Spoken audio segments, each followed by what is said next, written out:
Bienvenidos to the Lanterne Rouge Cycling Podcast for the preview slash recap of the Vuelta 2026 route presentation. We have this race going through four countries in the first five stages, which has to be a record, one would think, for a Grand Tour, although it hasn't actually been billed as that. So it was released yesterday. It was supposed to be, according to the organisers, the hardest route of the year, the hardest route. It does have the most elevation gain, 58,000 meters of climbing, does have a lot of mountaintop finishes, does have the most ITTKs, and it will definitely have the highest average temperature of any of these three Grand Tours, because what did you text me about lava? You said something about lava this morning, Benji, when you texted me. Well, basically, I said that the north of Spain, including Basque Country and most of Catalonia and Asturias and so forth, is lava. And the riders themselves will be riding in lava, was my take. Because if you look at the map of this race, La Vuelta a España, then you see them start on the right top of that map in Monaco. But then they venture over to through France, to Spain, through Andorra. So like you say, many countries along the way. And then they jump straight to the south. And they spend the entire time in the south, but let's have this conversation now, Patrick, because there have been discussions numerous times about, should the Giro and Vuelta switch places, because the Giro has its high mountain stages when it's snowy in Italy, and then the Vuelta has its stages in the south of Spain when it's super hot in Spain. We've had years where it's been 35, 40 degrees in the south of Spain in some stages in... I don't know what the cities were where they were. Bilbao? No, that's at the top. My bad. Nonetheless, regardless of the actual cities, how risky is it for the Vuelta to have 70% of the stages be in the south in terms of extreme heat? Yeah, pretty risky. I mean, it's August and September in Sevilla, Granada, Murcia. It's going to be hot as fuck, so that's not to say they haven't had stages there before. I mean, they had the Hazayana stage in what was it? Enrique Mas dropped everybody in 2024 when Roglic was struggling on stage 9, but this level, many stages in the south, normally they do go to Asturias, Galicia, Basque Country for a week. There's no Madrid finish, so there's a Granada finish. I don't know if it's a protest avoiding route or it just was always planned to be in the south. I don't know the demographic, like the political heat map of Spain very well. I know the actual heat map, and this will be a hot Grand Tour. Like, I fully agree with you. And to be honest, when I looked at the parkour, I thought, okay, the actual heat map looks like we're venturing into the warmer zones, but also we are avoiding Basque Country. We are avoiding Madrid. And I think we've got one stage maybe in Catalonia, so it does feel like a very protest of 2025 avoiding route. Don't know if that's actually the case though, but regardless of the fact, the stages itself, we'll go into them one by one in this podcast, and I don't know, I feel like it's is it an unusual route for a Vuelta? There's a lot of mount-up finishes, which is usual. There's also quite a few flat sprints, which is not necessarily always happening in a Vuelta. Now, would you say that there's enough Unipuerto stages to be a real Vuelta, my friend?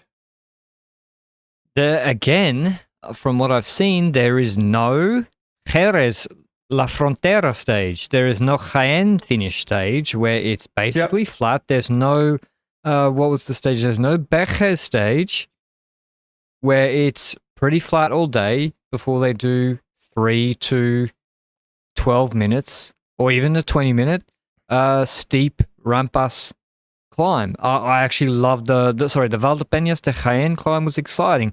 I love in Andalusia the Alcalá la Real 1K 11% pave climb where Lopez has done well, where Hayter won in 21. That's a great finish. Maybe because we don't have all the La Flamme Rouge profiles, we just have the organizer profiles for week 2 and 3 for the most part, which, yeah, they're not particularly useful. But to me, it's a very polarized route. I know it has the most elevation gain of the 3 Grand Tours, but I see a distinct lack of in-between breakaway stages. It doesn't I think there's look like mountain the most. breakaway stages. No. Like, I see versatile sprints that are not nailed on breakaway stages. I agree with you there. There's a couple of stages where you're like, okay, there's a climb in the last 25 kilometers, and you don't know whether it's going to be an attack or the peloton taking it, depending on what the start list is going to be, depending on which versatile sprinters arrive versus flat sprinters versus other opportunists at the start. There's a couple of pure flat sprints, sure, but to be honest, I feel like when I look through every single stage, the ones that are potential breakaway stages, like you say, are also leaning heavily into versatile sprinter might survive this. But that depends on the start list completely, I would say. So what if we go through the start list for a second here? Because we know that Roglic, Almeida, Skjelmose, Mas, we know that those 4 riders are there. But Patrick, what about the sprinters? We know that Milan is going to the Giro. We know that Pedersen is going to the Tour de France. Is Milan then going to the Vuelta because the world champs fit Pedersen, or is that not right? This doesn't look like a good Milan route to me at all. It's really hard sprint stages. It's, just not that many absolutely flat sprint stages, and based on how he's climbing in the Tour, doesn't look that good for him. He's also got the Renewy. It looks like a more... like they give Vacek a chance to go for himself in a Grand Tour. Fred Wright style. But then how does he win? No, in the Vuelta. Yeah, but I think Vacek is going to the Tour de France as lead out for Pedersen or something. So is he then going to do Tour of Vuelta? To get his own chances in the Grand Tour, I guess he might have to. He's pretty good at prologues. And true, and he nearly won a Vuelta stage in a TT, right? When he got the wind assist. And apparently the long TT is like on the coast, could be wind assisted. So, I don't know. There's Thibaut Naesen, could be good for him as well as their fast finisher. And I think it's a good route for Binny. I never count out Groves, but a lot of these sprints look actually quite hard, and it's like a real group of 40 sprint. Now, Groves can survive them, but we'll get into them. Some could go either way. Maybe some of these versatile sprint stages do just go the way of the attackers. One more question before we dive into stage-by-stage stuff. When it comes to the actual GC start list, I went over the riders that are set to be here, but we spoke about Pogacar's schedule in a previous podcast last week or something, or this week. Now, we know that he's currently got a schedule up to the Tour de France, including the Tour de France. We don't know what happens after yet. I would assume that he wants to do the World Championships in Canada. I would also assume that he might consider doing the European Championships because it's in Slovenia this year. How does doing that European Championships impact the potential of seeing Poggi at the Vuelta? That's a crazy question because, like, normally you'd say Vuelta is much more important than Europeans, but where do his loyalties lie? Monaco or Slovenia? Well, fiscally, very obviously, Monaco. But when is the European Championships? I actually don't know by heart. Isn't it normally after the Vuelta? It is, but then you're doing Tour, Vuelta, Europeans, Worlds. But then again, Pogacar should be able to do that. Worlds. Oh yeah, they switched that around in the last 2 years, didn't they? So I think he'll see how he feels after the Tour, and then do Vuelta, Worlds, Europeans, and then maybe it's he doesn't do as many Italian classics in Lombardy. So I think he'll be able to do that. And but if this, like, what route wouldn't suit him? Like, he doesn't seem that bad in the heat anymore. There's mountains. There's some realistically, any route they could put on, he would be the heavy favorite. So I don't think that really matters anymore. There's no discussion of, like, is this a Pogacar route? It's like, yeah, I mean, it is. Every route's a Pogacar route. Yeah, exactly. Any other things? Who's the wild cards? Ooh. Who is the wild cards? So I'm gonna look at the teams here for a second to help me out. Which Spanish teams were invited in 20? Equipo que Enferma has to come back, right? Because they switch Yeah, I around, think no? it's- Between the Spanish teams? Did they get a top 30 in the ranking? Oh, well, I actually don't know by heart. Let me check my website. Let me check my website, he says. So Spain has the most pro teams who are not like eligible automatically for wildcards. So Okay. they have. So Total Energy and Caja are guaranteed wildcards to all Pro Series events. And there's 3 teams that are guaranteed wildcards to all World Tour. So that's Tutor Q365 and Cofidis. So all 3 of them are at the Vuelta should they want to be. Then there's 2 organizer wildcards. And Euskaltel Euskadi did not make the top 30, so they cannot be invited. So there's 2 spots between Total, Caja, the Rockets, Burgos, Polti, Kernfarma, and Bardiani. So the 3 Spanish teams, Burgos, Kernfarma, Caja, for the 2 wildcards. I'd say, Ooh. I know they do it on rotation. I think it's going to be the Spanish teams, though. I think Total might actually not be at the Vuelta. Yeah. Why would they invite Total? I don't know either. Because Cofidis, it would be different. Cofidis actually sponsor the race, the company, but they have the automatic wild cards, so they don't count to that. So I think it's going to be, two of the Spanish teams. But anyway, that takes us to the stage-by-stage analysis. I would expect, Fernando Gaviria, the big draw for Caja, to get them into this race, perhaps. But stage by stage, I will start with the odd numbers. We do have good detailed profiles for the first half of the race, and for the latter half, we kind of have to use the organizer profiles as best we can. I think it's a competition usually between all the organizers, some of which they just don't even release all of the profiles for the routes, which is often incredible to watch.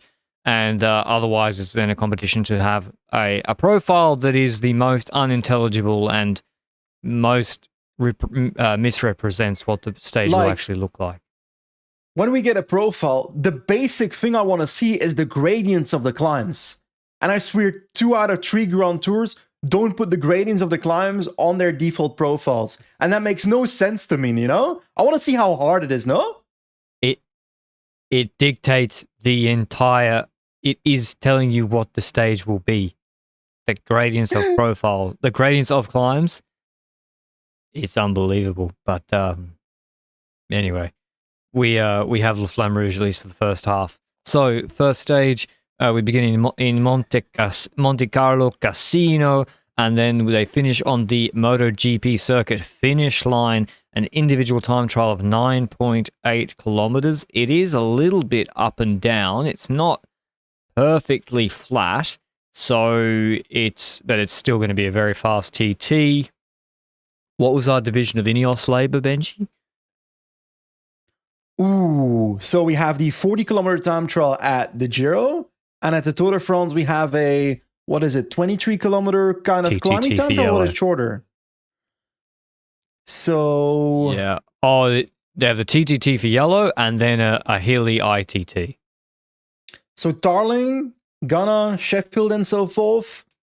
Did we say Ghana Giro? Or Darling Giro? I don't remember, to be honest. Yeah, I can't remember. But one of them should be here. You can take a leader's jersey in a Grand Tour. It's 10 kilometers long. If Remco won't be here, I there's no way Remco does this after the tour. He'll prepare for Worlds, I would say. Okay, so Josh Tarling takes red.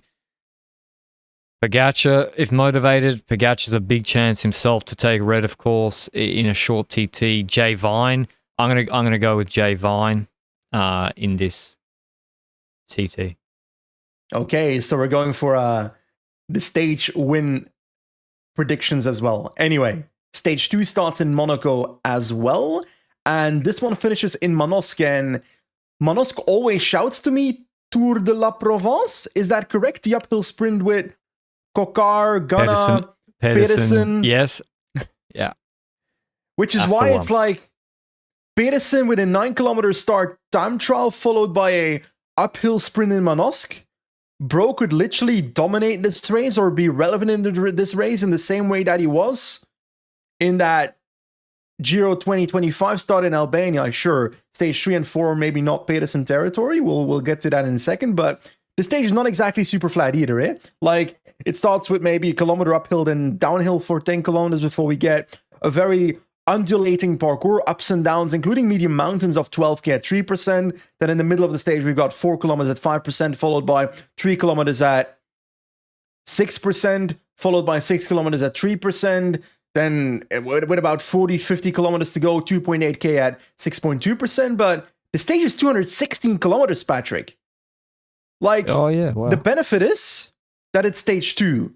So there's still a lot of people within the range of potentially taking a leader's jersey here, if they're close enough in the prologue, which it's not actually a prologue, it's more than 8 kilometers. Which, to be honest, to be close enough, you got to be within 10 seconds for bonus seconds. No, most sprinters won't be close enough. The more I see shouldn't Ghana instead of Tarling then go with a 9k time trial plus a Manosque sprint finish?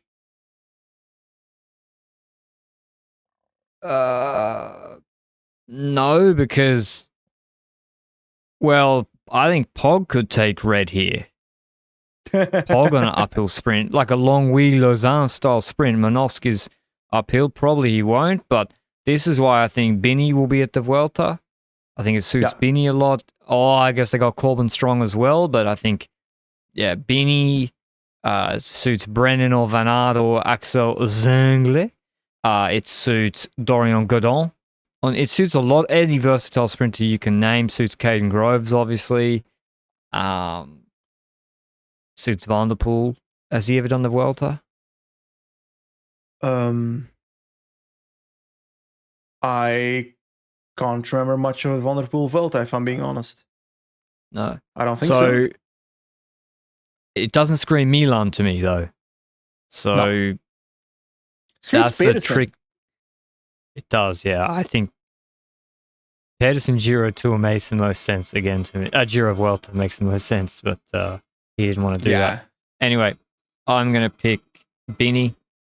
Stage 3 is 165 kilometers long. Font Romeu. So we're getting 2 Grand Tour stages near that area, actually. This year, the Grand Tour, the Tour de France stage finishes there. They're like stage 3, I think. This is from Grisson, Grand Narbonne, which is the really flat area near where the birds are in the wetlands, the flat flamingos, maybe? No, maybe not flamingos. Anyway, there's like a wetlands area where the train goes north of Perpignan. Then it gradually goes up as we get to the sports science area for the French sporting federations, where they do altitude, but it's not that high. Font Romeu. And it's like 20Ks, 5%, just like a really gradual climb, just a burn. And then the finish is 10Ks, 5%, up to 1,950 meters. It's too hard for a puncher, I think that's too hard for a Corbin Strong, frankly. Maybe I'm wrong there, but I think so. I think this is breakaway. Breakaway is an option, but it also could just be a 20-man peloton group sprint if it goes to the peloton. And then it's like between Ciccone Gaudu. Yes, but Schialmos is going, right? To this Vuelta instead of Ciccone? Oh, yeah, sure. Maybe both of them are going. Who knows? But that's the vibe I get if this goes to the peloton. The one thing with breakaway is that it's very flat at the start, you know? So if a team wants to control the stage, it should be doable. And red's still on offer for everybody. Because, maybe you can drop the... Yeah, I think Gregoire, Vauquelin, loads of punchers could be interested in this one. I think it's peloton because of that. I think there's some team that is going to be like, we want to have a chance here, but I am not so sure about the next stage being a peloton one because it's basically going to your garden, my friend. It's an Andorra stage, so it's a bit shameful that I'm taking control on this one, but Andorra la Vella is the start, and we've got a very long climb, 24.4 kilometers to the top of Port d'Envalira, which is 5% that entire climbing section. And the gradients on the climb, am I right in saying that it's pretty even, pretty not gradual? hard. It's a highway. Okay, so that's to me a breakaway formation climb in this stage. Then a long descent all the way to Eindkamp, where we go on to the next climb, basically halfway the stage already. Because to be clear, the stage is 100 kilometers. We're now 50 kilometers in, and the second climb starts. Collada de Baix-Chalice, which that's actually a hard one. 6.5 kilometers, 8.6%. What's your KOM on Baix-Chalice, my friend? Not very good. Fake news climb as well, because it's mega steep in the middle. Like, really narrow, mega steep. That's where this is the stage Cous won in 21 Tour de France. They went down that long highway descent from Anvalira and then went up Baix-Chalice. So it's really, really steep. The descent on the other side also narrow, very steep, down to Ordino. This will actually go past my house in my backyard, literally. So I think that's the hardest part of the stage right there in the middle. Exactly, because Col d'Ordino is the one afterwards, the second last climb of the day, and that's one I can talk about because that was the first mountain I've ever climbed, which is 9.9 kilometers at 7%. And that's a gradual climb in terms of gradient. There's no extreme gradients on that one. First 2 kilometers are basically the hardest, and then it's 6.5%, 7% all the way to the top. And then we go downhill from there onwards with about 26 kilometers to go to the last climb, which in the last 10 kilometers, that is the Alto de la Comea, which is not a big climb, but steep in places. It's 3.8 kilometers at 5.4%, but the last 1.3 kilometers is 8.6%. So if you look at this parcours, the hardest climb is Baix-Chalice. So is the conclusion then, if you want to do something crazy, you go on Baix-Chalice, but who the hell will do that on stage 4 of a Vuelta from a GC group, you know? Yeah, I think this looks like breakaway as well. I mean, if you, of course, you know, this goes without saying, any of these stages, if Pogačar goes, any of these stages that have a climb in them, he can win if he or the team so desires. But they're not going to chase every day, one would think. So, and the Comea is the north side. Yeah, this looks like J-Vine break or Soler break. Yeah. So does the context that I'm just lots of pros live here matter, or is that just something everybody says every time an Andorra stage or a Monaco stage happen? I think it does matter. I mean, Schelmoser, it mattered enough to him that he did the Andorra Classic and won it. And then if you're Schelmoser and this is the one Grand Tour you get to lead, what's stopping you telling your team to pace for you to try to win a group of 8 sprint? Yeah. Yeah, that's the end of this. And he's not super slow either, you know? No, he's quick. So it depends really on the appetite. I mean, if Pogačar's there, then there's just no way you make your team pace like that. It depends on who's going, but I think this could be either way. Stage, I think, by the way, it's what would I have liked to seen differently? Yeah, you could have made this a proper mountain stage by after doing Col d'Ordino, or you do it the other direction and you do Arcalis. You do Arcalis, which would be a proper climb. But anyway. As the final climb? Stage 5. Yeah. Okay. It's pretty hard. Stage 5 is from Falset Costa Dorada, which I think means the fake Gold Coast. And I'm on the real Gold Coast right now, so I guess by definition it's the fake one. To Roquetes de Lebre. It is 170 Ks. It is as close as we're going to get to a nailed-on sprint stage. There is a 4 kilometer, 6.5% climb, about 23 Ks from the finish. This is why you just can't bring Milan, because if he's there, and every versatile sprints team is going to just smash that climb and pace afterwards, and you can drop him on that, I think. Yep. I think so too, and to be honest, a sprinter like Philipsen, I'd be more lenient to say he could actually get over it potentially. But Merlier and Milan, I'm on the list of no, this is not happening. Yeah. Exactly. So, do we assume that a Philipsen could compete at the Vuelta? Because I what don't else think is he so. going to Not 2 do? years in a row. I think you do Classics Tour, then Renewy, Yeah. and then pad the stats. Pat the stats in the Belgian ChatGPT Well, races. if you That's do well fair. in the Classics and you win the green jersey in the Tour, then you take a break and then you do the races that you can win constantly. Arnoldly wins this one. I think Just Arnoldly randomly will do Canada, assuming that he 100%. shows up, which he probably won't. I think he'll do Canada. Right. I don't think he's going to be here 6. either, actually, in hindsight. Stage 6 is loading. There we go. We've got stage 6, and this is interesting. 175 kilometers. We've got multiple climbs in the first half, including an 11.5 kilometer climb at 4.8%, then followed by a 5 kilometer climb at 6.6%. That's basically the first half in terms of climbs, with some smaller climbs around it. But this one starts in Alcocebre, finishes in Castellón de la Plana. But the second half of this stage is interesting to me, Patrick, and you see it as well, probably on the La Flamme Rouge parkour of this one, because I look at the last 2 climbs in the last half of this race, and the first one, Alto del Desierto de las Palmas, 7k 5%, that's fine. But the last climb tops with about 22 kilometers to go. It's a 9 kilometer, 7.2% climb, but are you seeing what I'm seeing? That there's an off-road segment for the last half of this climb? Yeah, there's gravel. There's gravel. So is this real or fake? A really steep gravel climb. No. What do you mean? No, it's real. As in, are we actually going to see gravel? Yeah, they wrote it in the notes of the stage in the official route release, I think, that there's dirt. Terrifying. So it could be dirt, could be whatever it is. It's 3Ks 11% as well. It crests 22Ks from the finish. Rampa? In Humana, right?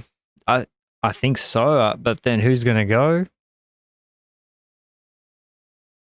I think that's good stage design. I think it. I like it. I think someone. Why wouldn't you try here? Roglic. Exactly. Roglic is definitely doing the Vuelta. It's the only race he's allowed to do. So, Roglic, this is a no risk, no glory. I mean, how good was he on Glière? This looks like a Glière climb to me. Yeah, and I also expect the scale modes to be pretty good on a steep climb like that. But the length of the climb plus the steepness, that's where I'm like a little bit more worried then. Am I more worried about Almeida? I'm not that worried about him. Okay. Like downhill's pretty fine these days, Almeida. The descent is steep. Okay. Yeah, downhill he's pretty good. In Basque Country he was good. I think this could be quite an interesting stage. So hopefully the GC guys go for it, and then we have them battling it out on the descent and the gravel climb, and then a small group or solo attackers could be good. But Skelmers I worry about on the descent. Fair. You do? That's fair. I do feel break is possible in the first place because of the climbing in the first half, but that doesn't necessarily negate a possibility of GC action in the second half anyway, so that doesn't really matter too much. Then again, I always enjoy seeing the GC riders fight for the stage. Is there value in putting a satellite rider up the road for that last climb? It's only 10 kilometers of flat after the last climb, so it's not the end of the world if you don't have one, right? Well, it makes 10 kilometers. It's 12 minutes of racing. Could be that. Could make 20 seconds difference. Yeah. Yeah. Okay. But to illustrate how fast the race has moved from Monaco, so we've gone from Monaco, that stage 6 was in the north of Valencia, or just north of Valencia. In 6 stages, we've moved all that way. We're now heading further south. We go to Valdalba and finish in Aramon, Val de Linares. It's 150 kilometers. This is a Jesus Herrada breakaway stage if I've ever seen one. I mean, it's a soft, medium mountain uphill finish. It's why, I think this is just a who's the guys on Kern Farmer? It's a Urco Barare cast, and who's the guy that went to Movistar?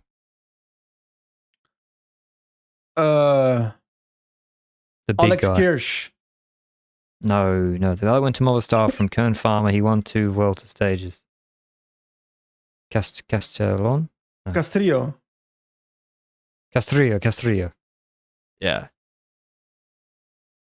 I'm going with Javier Romo's in the break. He gets mugged by someone, and it's like, some uphill fucking, I don't know. Someone. Random Movistar rider insert here or something. Well, no, Romo is the Movistar rider. So. Yeah. The Rudo actually kind of reminds me of the stage where Kus took red, but it's a bit shorter, I think. I think it's like 30 kilometers shorter. Yeah, it is hilly. Yeah, exactly. There's probably a lot of accumulated climbing in here that you don't really acknowledge. So break formation can be hard here, but I don't think it's pretty hard. You're right. Anyway, situations like that can happen on stages like these across the Vuelta, so it's not necessarily the most indicative of, there will be GC action or not. I agree that breakaway is going to win regardless of whether there's GC action or not. To be honest, unless there's an obvious favorite that can win the stage. For example, if Roglic is peak Roglic, then Red Bull might have interest to control the stage for a Roglic sprint, but we haven't seen that in 2 years. So that's not on the table for me right now. I'm not feeling that when I think of La Vuelta 2026. But anyway, on to stage 8 then. We've got, honestly, a mostly flat parcours, but not really. Starting in Pucol, finishing in Xeracho? Sorry for the pronunciation. Xeraco. Okay, I don't know how to pronounce an X in Spanish, I'm afraid.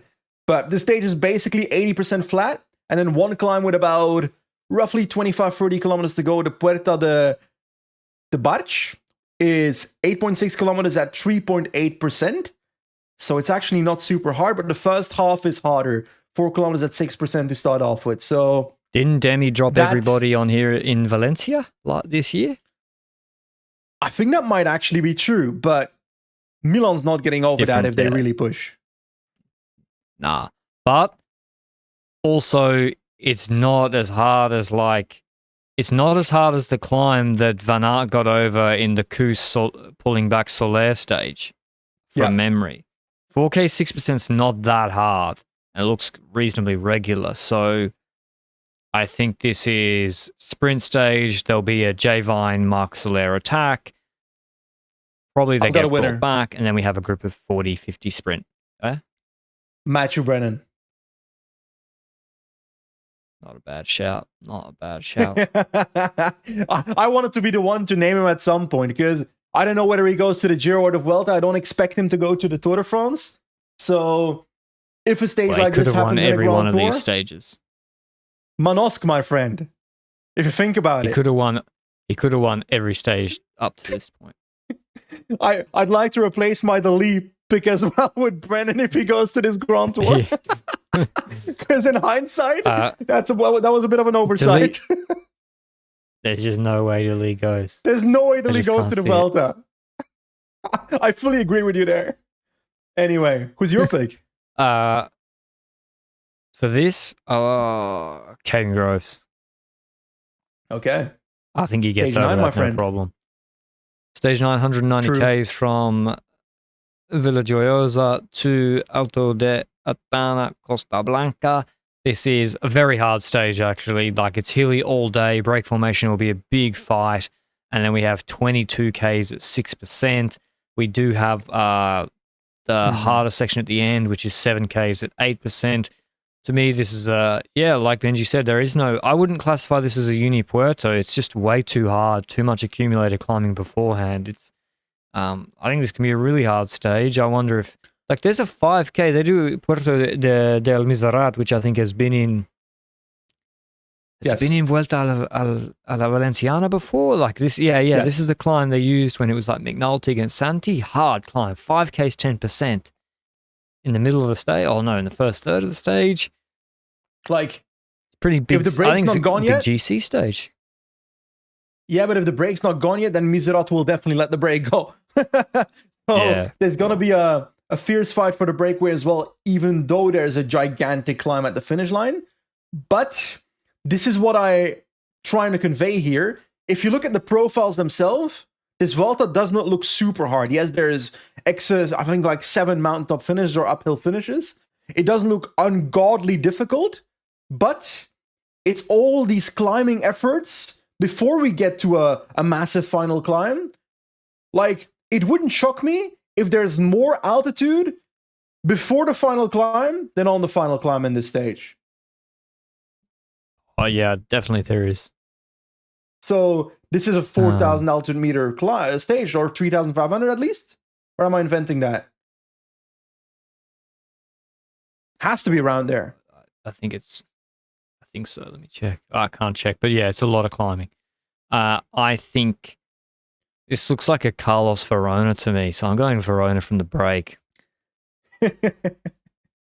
I am going for Joao Almeida. That's my take. Anyway, but cool. Of course, it could go to the breakaway because it's a lot to control, actually, all these uphill segments. So it really depends on what GC looks like at this point. Stage 10, then we've got... But that's that's up to the first rest day. So we did have... I think we had, some GC stages, but I think it's pretty well designed the first week, Benji, in that, okay, if Pog's there, whatever, but outside, if it's like all guys equal, GC there shouldn't be that big of gaps, but they also have plenty of opportunity to test each other in week 1. Yes, but how many Jonathan Milan stages have we had in the first 9 stages? 0. Exactly. So, I don't think it's as simple as Milan goes to the Vuelta because Pedersen goes to the Tour. I think Tour Vuelta is the goal for Pedersen, because even stage 10 now, for example, is a stage where Pedersen could potentially compete for the victory. 184 kilometers in total, very undulating parkour, medium mountain/hills. For example, in the first 25 kilometers, there's a climb to Puerto La Cruceras. 3 kilometers at 5%, then a 5 kilometer at 5%, on halfway the stage, 8 kilometers at 4%, ups and downs in between as well, unclassified. And then in the final, I would say 30 kilometers, there's 1 kilometer at 8.6%, 1.5 at 7%, followed by 1.8-ish at 6.6, followed by the Puerto de Socovos, which is 10K at 3.5%. That's the easier part. And I think that includes 2 of the smaller climbs I just mentioned as well, as part of being a fake news climb. But then the last 6 kilometers has a 1.7 kilometer, 5.5%. I'm trying to figure this out. Yeah, segment followed by 3.9K at 3%. So this is a Mess Pedersen uphill drag sprint. So the more I look through this Vuelta, the more I'm shouting Mess Pedersen needs to go here. I think so. I think you're right. But then, because I don't think Vacek's quick enough. So I think versatile sprinters are looking at this Vuelta, licking their lips. Like, there are so many opportunities, also opportunities where it really, like, the quick guys, like Merlier has no chance. Milan has no chance to make it across these stages. So yeah, I agree with you, basically. I'll throw it to stage 11, but even that one, you know? Exactly, even that one. The question, you do need a strong team to control, so 155 Ks from Cartagena to Lorca. This is an easier stage. I would say this is one Milan could survive. It's 30 Ks from the finish and 8.8K, 4% climb. I do think the actual climbing in there, some of it is steeper than that. I'm going to go Caden Groves here because I think there's just absolutely no way you drop him on this. There's 2 climbs where the break can form, but they should be kept in check. Maybe one of these versatile sprint stages we've been discussing go to the break because, you know, that's just how it goes. Eventually they just misjudge it, the peloton, and they don't catch a strong break containing a Magnus Cort type operator, Jonas Abrahamsson type guy. But yeah, this looks like a nailed on sprint to me. How do we feel about Paul Magnier Giro versus Vuelta? Do we know where he's going yet? I don't think so, right? I don't know where he's going. I think Giro suits him, but it was a bit of a disaster this year. Yeah. Because, like, it's not impossible that he gets over some of these climbs, but I'm not as confident as I am with a Groves or perhaps Brennan as well. So you go for Groves. I actually agree with you, but I'll go with Brennan for the sake of saying a different rider here. Anyway, stage 12 is the first stage for which we don't have a spicy La Flamme Rouge profile. So I'm going to have a second to look for stage 12 where I'm talking here. There we go. I've got it. It's from Vera to Calar Alto. It's about 166 kilometers in total with 4,600 altitude meters. So that's more than that's another example of a stage that does not look like it's deadly hard. It's got multiple climbs in there, but it's kind of like, okay, I didn't expect it to be this hard. Patrick, you're going to have to help me here for a second because I can't for the life of me read the names of the last two climbs on this profile. The font is too tiny on my screen. Alto de Vellifique and Carla Alto. So this is actually a proper hard mountain stage. Vellifique is like 8K is 9% to 1,800 meters altitude. Calar Alto is to 2,150 meters. There's going to be a very steep 10K section at the bottom. It levels off a bit, and then I think it's a progressive ramp to the finish. This is a proper high mountain stage. I think this is Almeida. In 2021, we had the finish on Vellifique, which was won by Caruso from the breakaway, followed by Roglic beating Mas in a 1-versus-1 sprint on this climb. But those two put 40 seconds into Adamier, Chicone, and so forth. So gaps will be notable on that climb. But then the question is, do we expect people to go on Vellifique, knowing that Calar Alto is slightly easier? I think but it's hard. It's hard enough. It's straight descent after, and then it's a proper hard climb still. I think Enrique Mas wins from the wheel of Almeida. Okay. I'm looking through the history of this fast climb, Calar Alto, and actually this was in the Vuelta 2017 where Miguel Angel Lopez dropped Chris Froome, Vincenzo Nibali, and Wilco Kelderman. I am saying that Wilco Kelderman is going to win this stage, finally putting the non-winning history of Wilco Kelderman in the coffin. There you go. That's a hot take. Absolutely. Thank you very much. Stage 13 is from Almuñécar to Loja. This is, again, could be a versatile sprint. I think this is breakaway because the start is like 10Ks of climbing, so quite a strong break in form. It's then hilly all day. They then have the Puerto de Granada, which we don't have exact gradients for, but that is 37 kilometers to crest from the finish, which is a reasonable distance. So again, you'd expect a Groves, a Van Aert, a Pedersen, a Brennan, a Bini in good shape to survive that sort of climb. Can their teams be strong enough to control a motivated break? We don't know. It's a slightly uphill kick to the finish, and I will go with... Give me Pedersen. You've convinced me. I know they're probably listening to it, Benji. This will convince them. Again, Milan, 0 chance. Vacek, I guess you can go in the break, but... I think break. Who do I like? Pedersen can win from the break. Yeah, exactly. I'm going for Gross from the break to spice it up. To counter your break. I'm going to go with Harry Sweeney, late attack. From the peloton or the breakaway? Breakaway. Okay, because late attack from the peloton, if the peloton gets that far, they're probably not going to let someone go in the last 5 kilometers. Yeah, true. Anyway, stage 14 starts in Jaén. Once again, 4,300 altitude meters. I'm telling you, Patrick, there's hidden altitude meters in every stage of this Vuelta. This is a fake route Vuelta. We've got ups and downs the entire day, including a medium mountain climb in the middle, then a medium mountain climb with about 30, 40 kilometers to go, but the Sierra de la Pandera is where it's at. That is the final climb of the day, and I'm definitely procrastinating in saying the gradients because I'm looking it up as we speak. Hold on. Stop this podcast. We have breaking news. Stop this podcast. Just got an email that Muscat Classic Parkour has been released. Patrick and his fucking desert races. Dude. What does it say? Parkour? Let me guess. Wait. Don't say it yet. It's in French. let me guess, because it's gone up, right? In terms of classification, it's now a .pro race. I'm gonna tell you what the route looks like, and then you have to confirm. We're gonna have the climb of Algisa in the last 5 kilometers before a downhill to a versatile sprint. Yeah, I think it's the same route. I think it's the same route.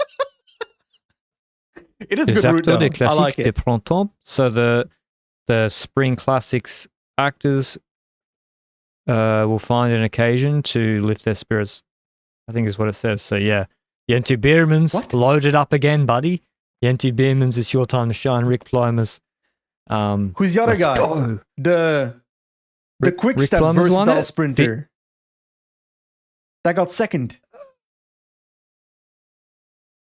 Jordi? Oh, that's Warlop? like, it was on the Devo team. Warlop, yeah, Warlop. Warlop? You know who could Warlock. You know who could win Muscat Classic? Matthew Brennan.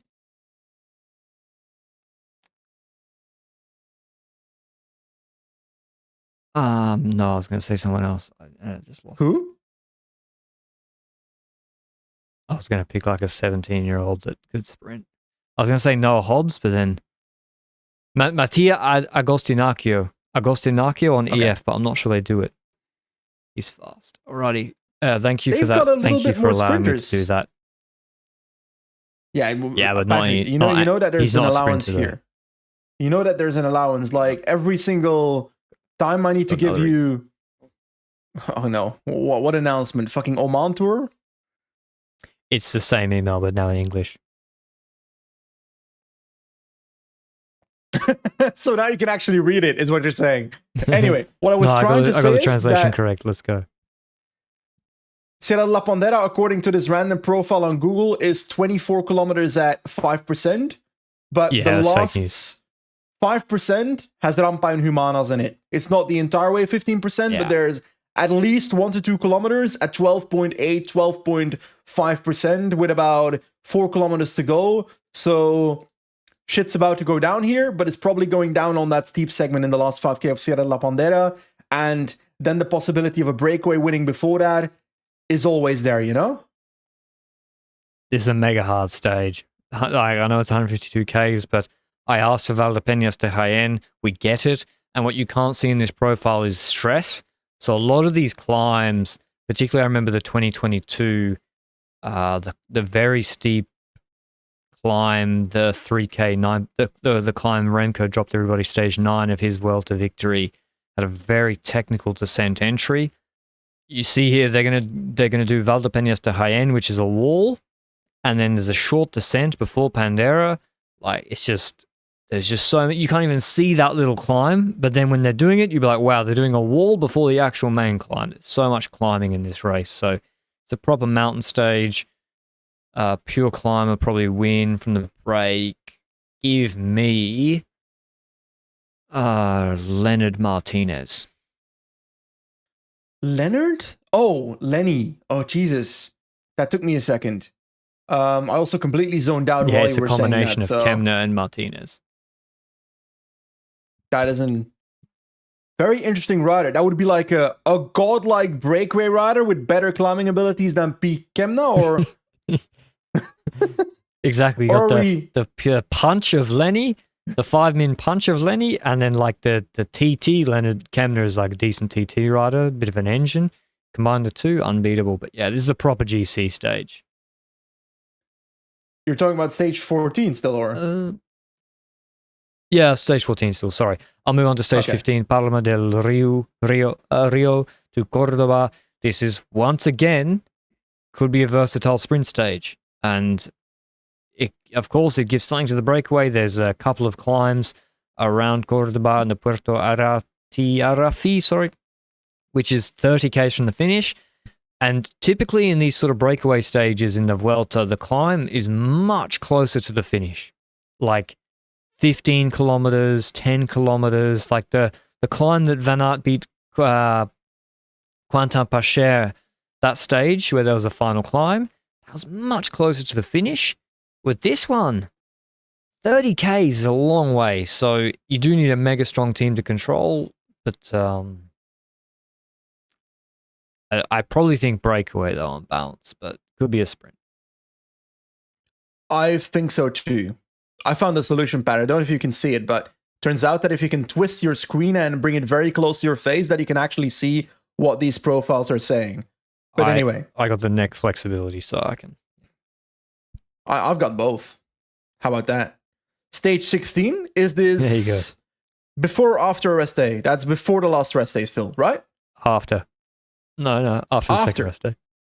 Okay, from Cortegana to La Rábida, Palos de la Frontera. This is is this the first pure sprint stage in the entire Vuelta? Or am I drunk?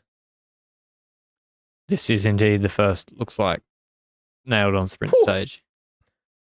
So yeah. Do we shout Jonathan Milan just to confuse Little Trek? Or there shouldn't be any pure sprinter in this race, I'm sorry. Nah. This is Jeffrey Soup type sprint victory, like some random Caden Groves. That's my pick. By the way, I feel like I've heard like 17 military airplanes over your head in the last hour. What's happening? That's just a regular commercial flight, Benji. Okay. Close enough. Yeah. Stage 17 is from the two sisters, Dos Hermanas to Sevilla. They're now being very generous to the sprinters, all of whom would have abandoned by this stage with heat stress by missing the time limit. There's now another nailed on absolutely flat sprint stage of 190 kilometers. And so, yeah, pick whoever you want. I'll go with... Fuck it, I don't know. I'm trying to think of an obscure sprinter. Johnny Vermeers comes out of retirement and wins the stage. Who's the worst sprinter that could win this? Flat sprinter? I'm going to go with Fretin. Fretin wins this. Yeah, Fretin wins it. Nah, he won't win this. Good pick. It'll be Fretin. I'm going with Brian Kokar. Luke is going with Casper van Uden. Manos gives his chance. Are we really saying that Casper van Uden gets here? Yeah, he did. He did. Oh, Danny Van Poppel will win one of these two. Danny Van Poppel will win one of the two. Because Jordi Mees, is he going to the Tour as well? Or would you say, because if Danny Van Poppel said that he signed to try and go for a stage win at the Giro. I think Van Poppel should do Giro Vuelta. And Jordi Mees Tour next to Remco and Lipovic. They're going to say, fuck you, Jordi Mees. I think pretty much. Why would Jordi then not go to the Giro and Danny Van Poppel to the Vuelta? Is that not much more logical? I don't know. I want to do GC.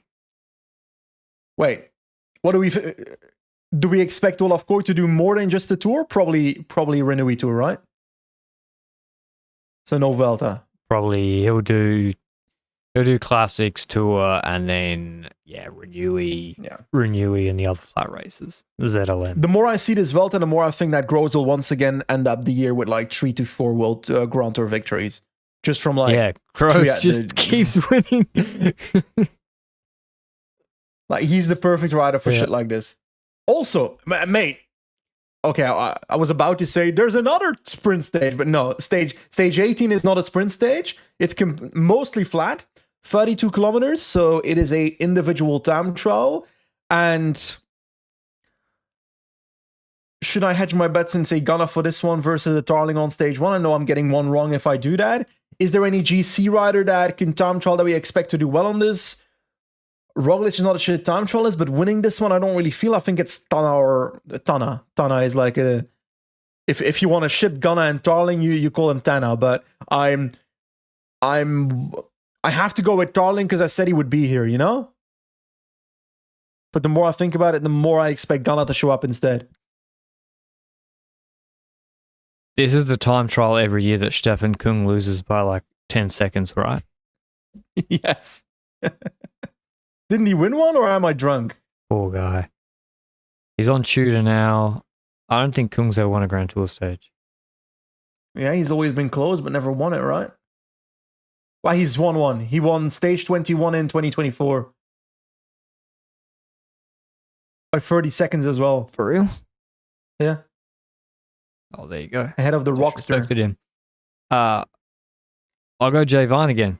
Javine wins this TT because he is pretty good at time trial riding. So that brings us to stage 19.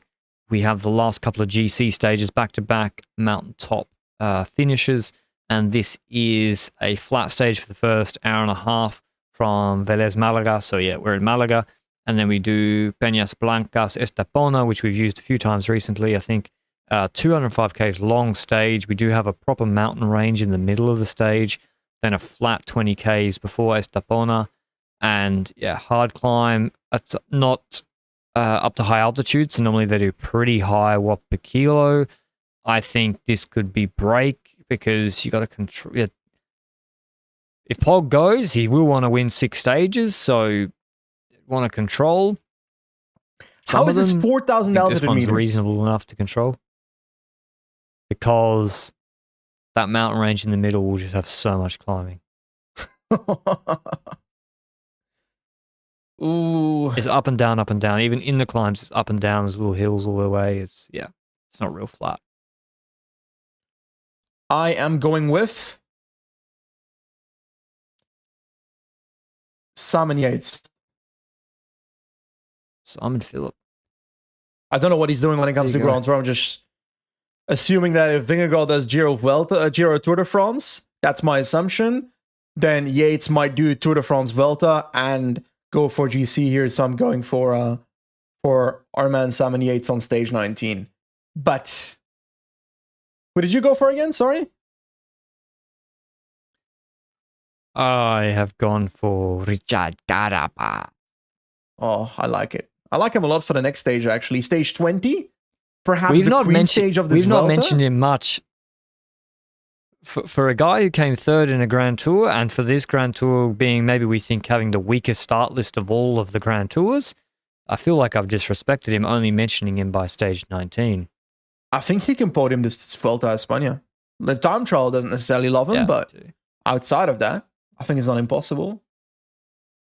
Definitely top 5, let's be honest about it. If he comes here, he can top 5. He won this stage last time they used it in stage 20. Yes. So stage 20 is 187 kilometers. Hardest in terms of altitude meters, 5,203 altitude meters across 187? 81? 87. 187. Okay, couldn't read. 87. In this route, it's a medium mountain festival. Let me classify that as first from La Calahorra to Colada del Alguacil. And throughout the parkour, we start with undulating parkour, but then after 40 kilometers, we've got the first medium mountain, which is the Puerto de la Blanqueres. By the way, Patrick, while I'm yapping, look up the gradients of the climbs on this parkour. Then after that, first categorized climb halfway the stage, we have the second one, the Alto de Azayanas, which is the climb where Carapaz attacked in 2024, which is the stage that Mas ended up dropping people, if I recall correctly, and Roglic losing time. Then we've got, after that, the Puerto de El Purche, which, Purche, whatever it is, with about 50-ish kilometers to go. And then there's 2 more climbs to come in the last 40k, which is Azayanas once again, I think same side, followed by the Alguacil climb. And now, Patrick, have you managed to find any gradients in the meanwhile? Nah, I haven't. But it's steep as hell. I know that it's like 9Ks, 9%. I will kill. It's the last climb steep. But Hazayanas is steep as fuck. So this is a proper ramp-up stage. You can have a raid here on this stage because you can go far, which is what Adam Richard Yates did. No. Am I misremembering? No, Adam Richard won this stage and Carapaz attacked on the third last Hazayanas and took back a minute. Is that what happened? Yes. Okay. So, yeah. Disrespect. I think they're going to go from far. I think we fucked up, Patrick. We forgot about the fact that UAE will send Ryder in the breakaway every day. and gain 7 stages like in 2025. Ooh. Not with Pog there. You're saying he's going 100%. Then he wins every mountain stage. Yeah? But yeah, then he just wins this, I guess, and the discussion's moot. But I mean, Florian Vermeersch did say that he thinks Pogacar would let him win Roubaix.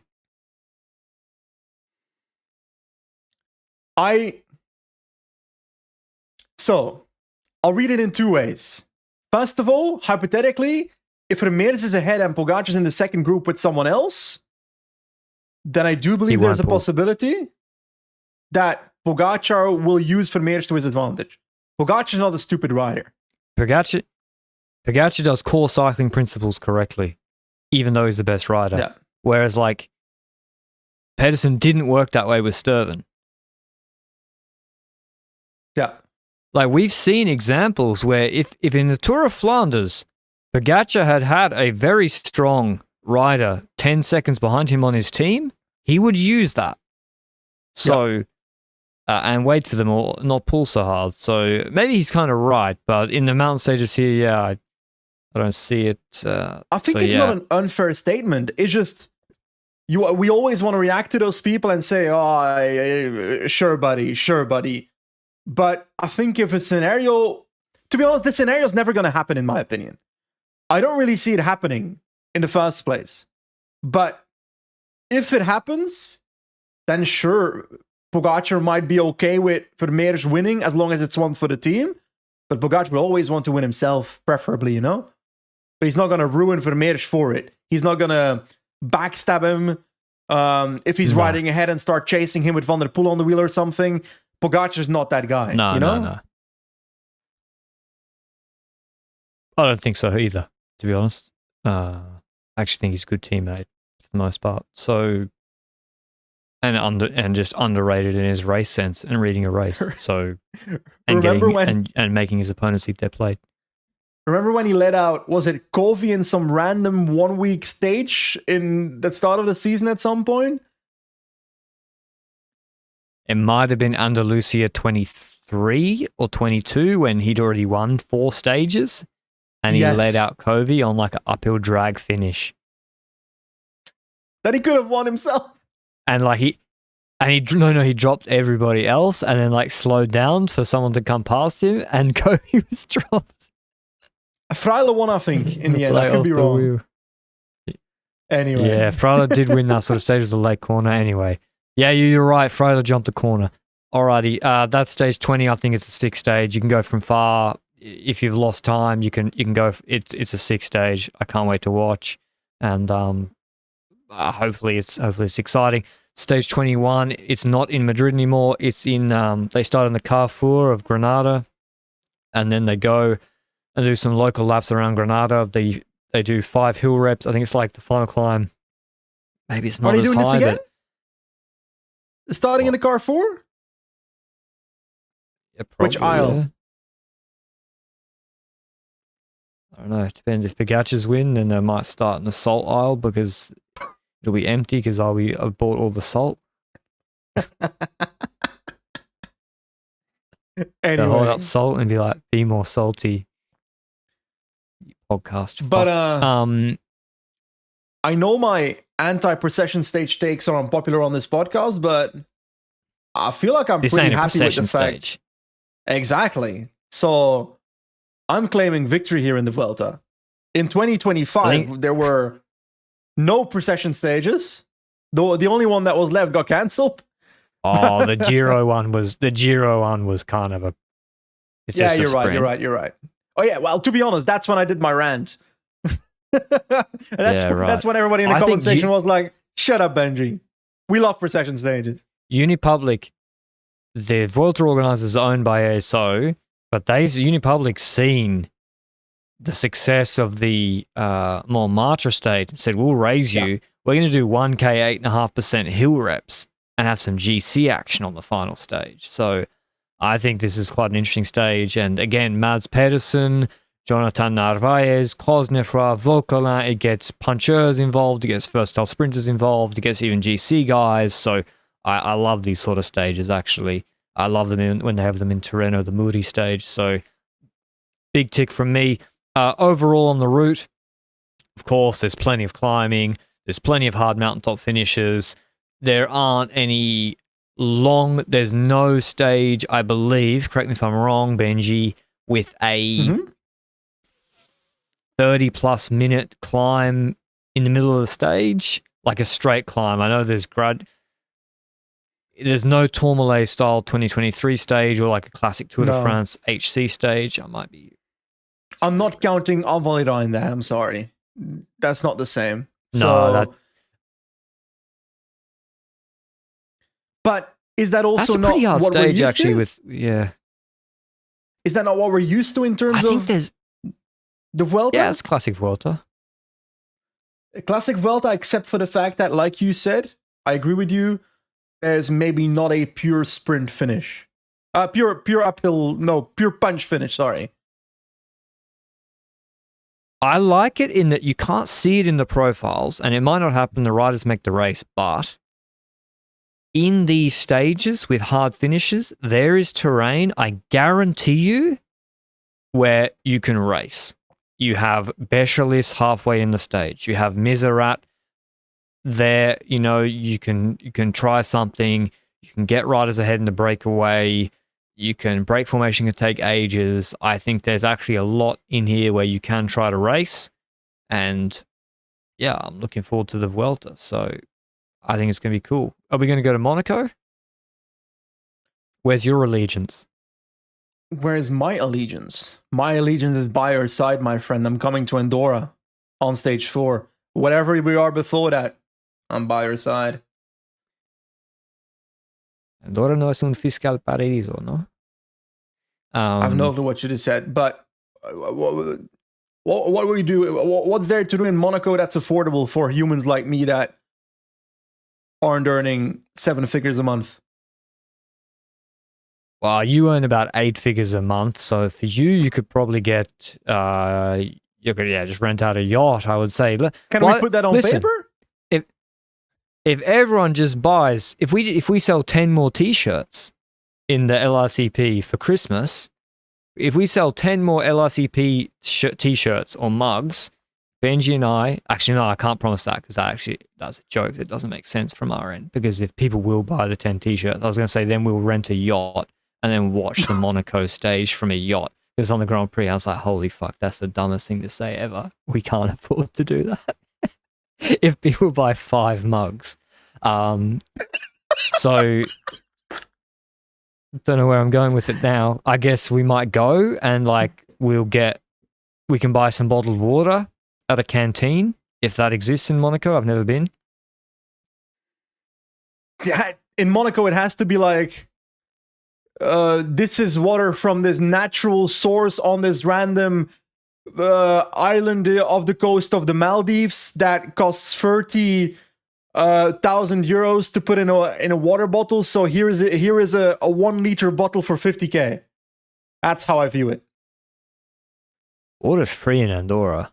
You can get really good mountain filtered water free from the side of the road. Buddy, the last fucking time you drank mountain water, you were sick on the podcast for a week. No, that was that was not sensible. But Toby drinks it without issue. I'm talking from an actual water dispensary fountain area. Okay. So, yeah. How's the weather there Vuelta, in Andorra? Bulgaria. Well, you're not in Andorra, so. Apparently it's quite warm at the moment for the season. Looks like sunny. So Luke will tell us what it's been like. Yeah. I've been watching the cricket today. England, just embarrassing, obviously. So it's kind of sad, really. I just watch these other sports and I think, how is this possible? People say things like, he's so talented. But I'm like, but why is he shit then?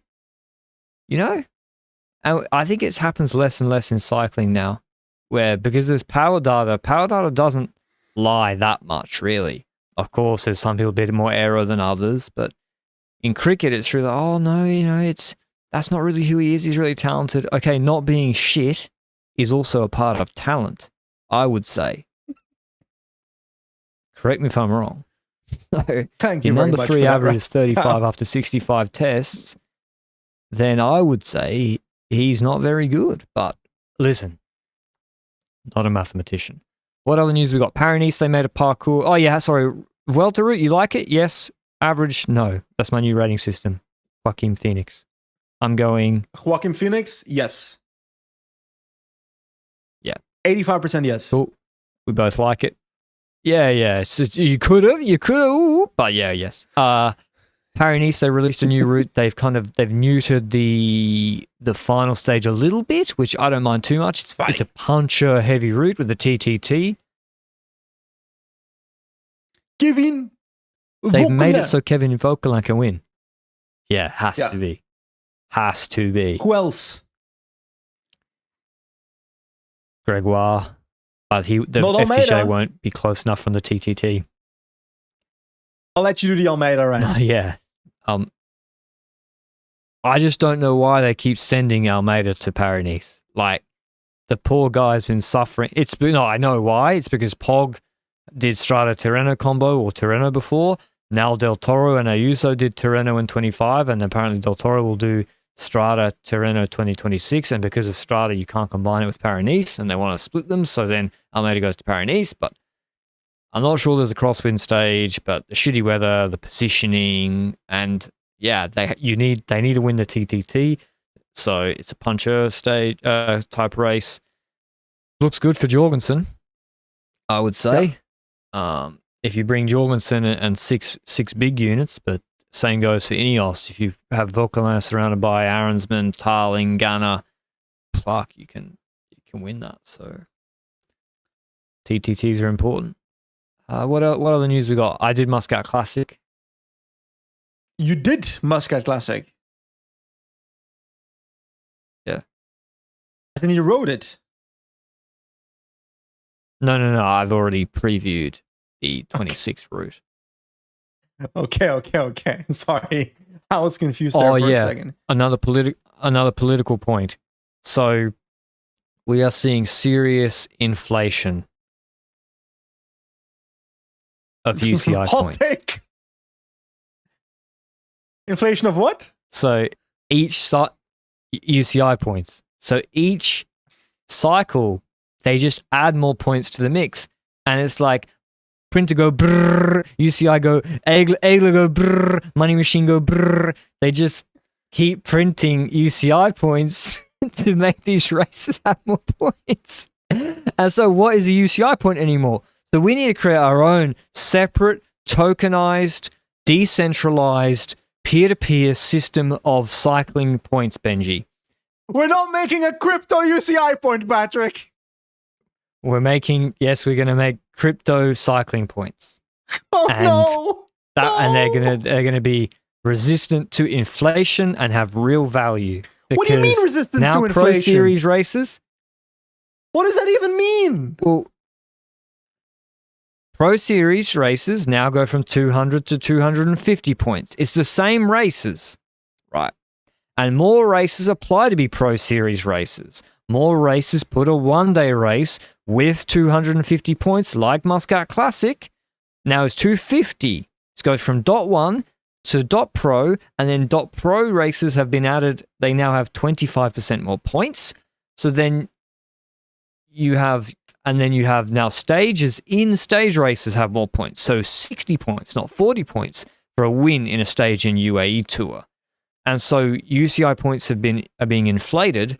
So someone who scores those points, it's not as impressive as 5 years ago. If you scored 1,500 UCI points 5 years ago, it's not as it was more impressive than now. So yeah, as I said, we need to create some sort of decentralized system to fight the money machine. Go brr. What are you gonna call it? I don't know. Shitcoin. Pedal coin. Pedal coin. Okay, this is the end of the podcast. That was the worst name I've ever heard in my entire life. Don't you think, like, Athletes don't do NFTs anymore, right? Remember when they used to do them? Wout van Aert was the only one in cycling, right? Nah, Pog did a couple, I think. Really? I didn't know. I don't know. I think Khabib is still trying to sell them, but I think they're kind of done. I think there's too much backlash now if you try to sell them. Yeah. So, alrighty. Thanks for listening as always, and let us know if you have any ideas on the UCI points. Oh, you have other news. One last thing. Also a political point, actually, which always super. Man, you don't need to follow the airplane with your microphone. You don't need to follow it. I'm not even sure it picks it up for the people because there's like noise cancellation. But so FIFA awarded the Peace Prize to Trump. Who would La Parcian award the Peace Prize to in cycling?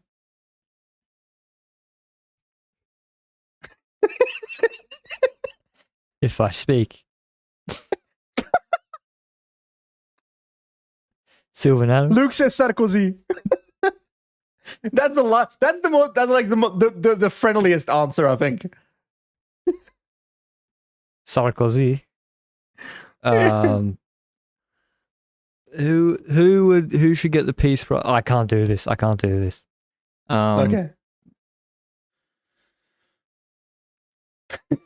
There's also, I mean, the FIFA World Cup. Like, I honestly, let me play devil's advocate for a little bit. The UCI is not that bad. Sometimes I think they get too much of a bad rap. I know there's some stuff we really disagree with. There's often very reactionary things about what are still minor issues like helmets or sock length. I mean, it's not that big a deal. And also the helmets are outrageous, some of them. And I do think, and the safety stuff needs to be improved, but I think the UCI is not that bad. When you look at, in comparison, some of what you see, like you said, in FIFA, you're just like, what is going on? You're like, so what is going on? Maybe I'm just naive because it's the same. Like, I'm always like, with running, for example, people are like, oh, running, and I'm like the classic Tour de France jaded cycling fan. I'm like, I don't believe what I'm seeing in running. I don't believe it half the time. But anyway, that's a separate story. Okay. I lost it. But yeah, Benji's going to do Turbocross. How's your dismounts? Mate. So I went into the mud yesterday for an hour and a half. Because, to be clear, the event is on the 22nd of December. It's going to be streamed on AverDrop's YouTube channel. It's basically a short version of cyclocross, 3 laps of 1.9 kilometers with some quote-unquote gimmicky obstacles like a spiral thingy, then a typhoon tunnel with giant industrial fans to create headwind, that kind of shit. Now, I have never done CX in my life. I'm clearly not the fittest guy in the world. I've lost weight, but still, we're not there yet. I went into the mud yesterday for the first time in my entire fucking life because I wanted to know the basics. Dismounting, remounting, carrying the bike on the shoulder. Carrying the bike on the shoulder, that's pretty straightforward, I would say. The dismounting and remount, I was really scared of dismounting. Actually, that's the easy part for me. I can get off the bike while I'm riding with one leg over the back wheel and then come to a stop and then start running immediately. I can do that. Remounting is fucking hard, Patrick. I'm almost 6'3" in terms of feet and inches or whatever it's called. Now 191 centimeters. So, but I have the height of a guy that should be able to jump, but I've got the jumping strength of a garden gnome, Patrick. I cannot get on the saddle if I jump on my bike. That doesn't work. Teach it to me. Or just get agile, I guess. You are the garden gnome. Just get good. Yeah, I find that bit not so hard. But anyway. Because your bike is a meter. Exactly. But I've hurt myself doing it as well. So anyway, I can't believe you ignored my advice. I'm still kind of mad and bitter about that. I went on that full rant and you ignored my advice about gravel and cyclocross bikes. So What do you mean ignored I your don't want advice? to offer any more advice. I just don't want to offer What do any you more mean? advice to you that won't be listened to. What do you mean ignore your advice? What would you do? Would you pay, let's say, 140 euros to get your gravel bike from UK to Belgium? Don't let big bike win. Don't let big bike win, okay? You are creating more demand for these bikes that is not necessary. Wait, How am I No, making you're more getting a demand? CX bike.